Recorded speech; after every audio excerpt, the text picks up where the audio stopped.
با کاهش شرکت‌های تاکسی در دوشنبه و جاری شدن پایگاه جوره در اینجا، شکایت و تنقید مشتریان به مراتب زیاد شد. اما وزیر نقلیات تاجیکستان عظیم ابراهیم میگوید اصلاحات شرکت‌های تاکسی به نزدیکی پایان یافته و از بهتر خواهد شد. در همون پلتفرم جوره همین خیلی است که اگر راننده تاکسی 4 بار رد کند از کار رانده میشه.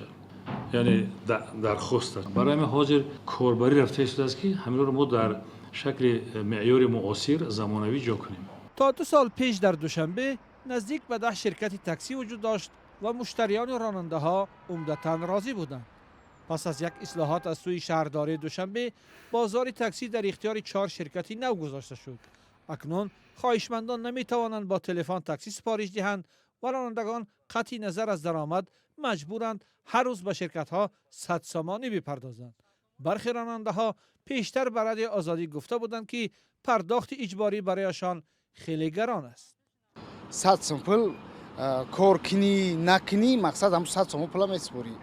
Ҳамин мо дар ҳамин таксиҳое ки ҳози бисёрш тақрибан 70% инами ронандаҳое ки мақсад ҳози дар ширкат кор мекунанд, ҳамин 70%ш айбанк пул гирифтаган кредитай зуршон меояд. ولی شایسته سید مرادزاده معاون وزیر نقلیات میگوید با شرکت ها به سازش رسیدند که پرداخت حق شرکت دیگر 100 سامانی مجبوری نباشد. زمینه جوره ها 100% به کار درآید.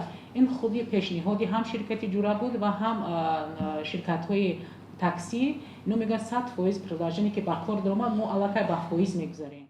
بنا به اطلاع وزارت نقلیات تاجیکستان در حال حاضر در شهر دوشنبه 4 شرکت تاکسیرانی 12,000 تاکسی دارند.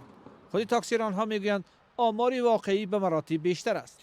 هرچند وزارت نقلیات مسئول تنظیم صفت کار و نقلیات در کشور است، اما فعالیت و خدمت رسانی شرکت های تاکسی را در دوشنبه شهرداری پایتخت به اختیار خود گرفته است.